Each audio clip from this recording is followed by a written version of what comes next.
만성 신장질환 1단계에서부터 4단계 환자 모두에서 공통적으로 중요성이 강조되는 항목입니다. 네 번째, 전신성 고혈압 진단 및 추적 관리입니다. 고혈압이라는 말은 많이 들어보셨죠? 아마 이게 몸에 좋지 않다는 사실은 많이들 알고 계실 것 같습니다. 고혈압은 혈압이 비정상적으로 높은 상태를 말하며 이게 우리 몸에 좋지 않은 이유는 높은 혈압이 심장, 뇌, 신장, 눈과 같은 중요한 기관에 부담을 주어 장기적으로 다양한 합병증을 유발할 수 있기 때문입니다. 신장은 이렇게 중요한 혈압 조절에 큰 역할을 하는데요. 만성 신장 질환이 진행됨에 따라 혈압을 조절하는 데 필요한 여러 가지 호르몬과 물질의 균형을 유지하는 신장의 능력이 저하됩니다. 개에서는 60에서 90%의 전신 고혈압이, 고양이에서는 20에서 65%의 전신 고혈압의 원인이 신장 질환일 정도로 혈압에서 신장은 매우 중요한 역할을 차지합니다. 따라서 만성 신장 질환 환자에서 고혈압 진단 및 관리는 매우 중요합니다. 단, 여기서 중요한 것이 있습니다. 고혈압을 진단하기 위해서는 반복적인 혈압 측정이 필요하다는 겁니다. 고혈압의 확진을 위해서는 전지, 후지, 꼬리 등 여러 부위에서 측정이 필요하고 그렇게 혈압 이상이 확인돼도 다른 날에 2, 3회 정도 더 측정해야 합니다. 만약 올바른 혈압 측정에도 지속해서 고혈압이 확인된다면 수의사의 지시에 따라 약물 치료가 필요할 수 있습니다. 요즘 판매되는 가정용 동물 혈압계는 사람에서는 정확도가 높지만 동물에서는 여러 가지 변수로 인해서 적용이 쉽지 않습니다. 동물의 혈압 측정은 반드시 병원에서 하시는 걸 권장합니다. 동물의 고혈압은 반드시 동물병원에서 반복 측정을 통한 확진이 필요합니다. 또한 고혈압은 확진이 되면 갑상선 등 호르몬 검사, 안과 검진, 단백뇨 검사 등 추가적인 정밀 검사가 필요할 수 있습니다. 다섯 번째, 저염식입니다.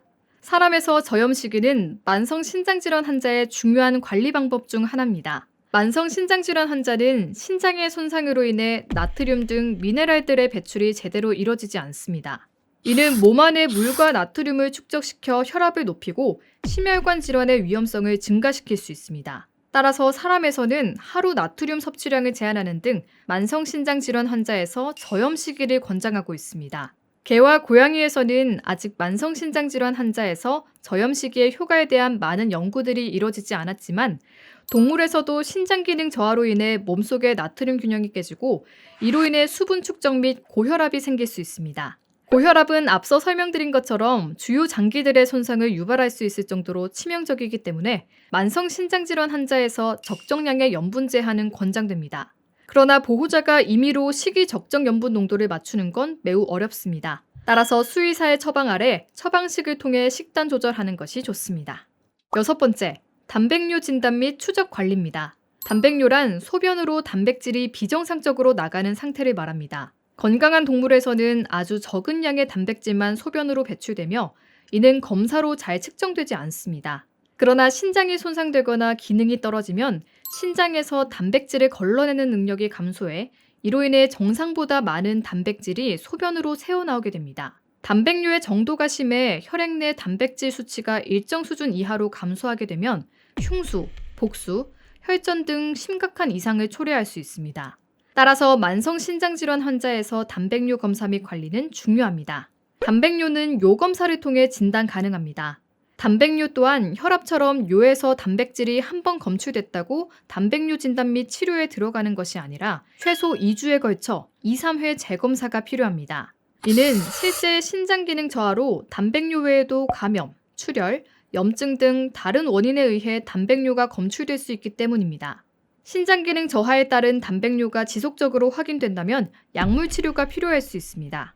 약물 치료에 대해서는 수의사 선생님과 상의가 필요하며 약물 치료 시에도 단백뇨 수치와 더불어 혈압, 신장 수치, 칼륨 수치에 대한 모니터링이 필수적입니다. 일곱 번째, 체중 관리입니다.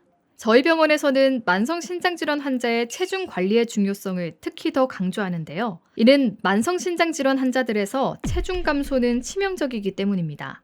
체중 감소는 단순히 환자의 몸무게가 감소했다는 의미가 아니라 몸에 단백질을 분해하여 사용하고 있다는 의미이기 때문입니다. 이로 인해 근육량이 감소하고 단백질을 제한하고 있음에도 신장 수치가 오르는 모습을 볼 수 있습니다. 만성 신장질환 환자에서 체중 감소는 질병이 악화됨에 따라 생기는 식욕부진, 식이 전환과 함께 더욱더 심해질 수 있기 때문에 만성 신장질환 환자에서는 매일매일 체중 측정을 통해 환자의 몸무게가 빠지지 않도록 해주고 환자에게 필요한 칼로리를 충분히 섭취할 수 있도록 해주셔야 합니다. 충분한 칼로리라고 하는 건 환자 개개인마다 대사량이 다르기 때문에 정확한 계산은 불가합니다. 이는 대개 몸무게에 맞춰 하루 칼로리 필요량을 계산한 뒤 보호자님이 환자의 몸무게, 바디 컨디션 스코어, 식욕 등을 면밀히 모니터링한 후 식이 급여량 조절이 필요합니다. 칼로리 계산에서 가장 중요한 건 매일매일의 체중 변화를 바탕으로 식이 조절을 하는 겁니다. 이 점 꼭 기억해 주시기 바랍니다. 다음은 아이리스 스테이지 2단계에서 4단계 환자에서 관리가 필요한 항목들입니다. 8번째, 인수치 관리입니다. 아이리스 2단계부터는 신장 기능 저하에 따라 인수치가 상승하는 경우가 많습니다. 혈액 내 인수치 증가는 신장에 더 큰 부담을 주며 인과 밀접한 연관성을 가진 칼슘 수치의 불균형을 유발합니다. 뿐만 아니라 높은 혈중 인 농도는 동물에서 구토, 식욕부진 등의 증상을 악화시킬 수 있습니다. 따라서 만성 신장질환 환자에서 인수치 관리는 신장 기능 보호 및 질병 관리의 중요한 요소입니다. 인수치의 관리에는 크게 저인 식이요법과 인흡착제 복용 방법을 사용해 볼 수 있습니다. 첫 번째로 저인식입니다. 인의 섭취를 줄이는 것이 관리의 첫 단계입니다. 인의 함량이 적은 식이를 급여해주는 것이 혈중 인수치를 관리하는 데 도움이 되는데요. 신장 처방식 사료는 인 함량이 적게 포함된 식이로 인수치가 높은 환자에서 수치 조절에 도움이 됩니다. 만약 처방식의 급여가 어렵다면 고기, 생선, 계란 등 인이 많은 음식에 제한이 필요합니다. 두 번째로 인흡착제입니다. 인흡착제는 밥에 들어있는 인이 소화관에서 흡수되는 것을 방지하여 혈중 인수치를 낮추게 됩니다. 인흡착제 급여 시 환자의 상태에 맞는 인흡착제 종류 및 용량 결정이 필요하며 이 부분에 대해서는 수의사와 상담이 반드시 필요합니다.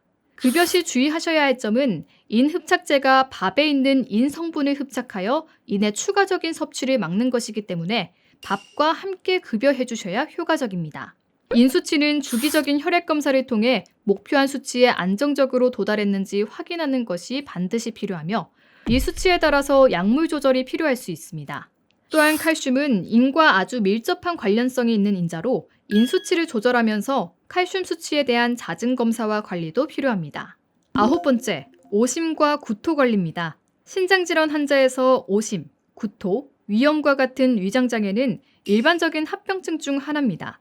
만성 신장질환 환자에서 오심과 구토는 식욕을 떨어뜨려 영양 불균형을 만들고 과도한 구토는 탈수를 유발하여 신장에 손상을 입힐 수 있습니다.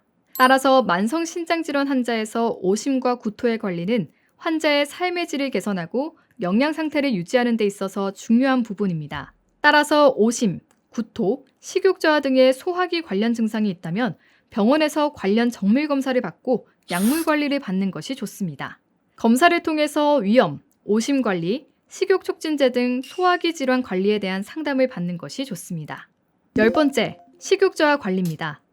만성 신장질환 환자들은 앞서 설명드린 신장 이상에 따른 요독증, 전신합병증, 오심, 구토, 갑작스러운 신장 맞춤 식이 전환으로 인해 식욕 부진이 많이 발생합니다. 그런데 여기서 한 가지 명확히 구분할 것이 있습니다. 바로 식욕 저하와 편식인데요. 이 둘의 개념은 다르며 구분할 필요가 있습니다. 식욕 저하라고 하는 것은 아이가 평소 먹는 사료나 주식을 먹지 않는 건 물론이고 고기나 좋아하는 간식도 잘 먹으려고 하지 않을 때 비로소 식욕 저하라고 할 수 있습니다. 사료는 잘 먹지 않는데 좋아하는 음식, 간식 등은 잘 먹고 체중도 유지가 된다면 그것은 식욕 저하가 아닌 편식입니다. 편식은 식욕 저하가 아닌 심리적인 부분으로 사실 치료를 한다는 것은 거의 불가능합니다. 환자가 위와 같은 조치에도 밥을 잘 먹지 않고 체중이 지속해서 감소한다면 강제급여, 비강 혹은 시술을 통한 식도관, 위 등을 통한 급여 방식을 고려할 수 있습니다.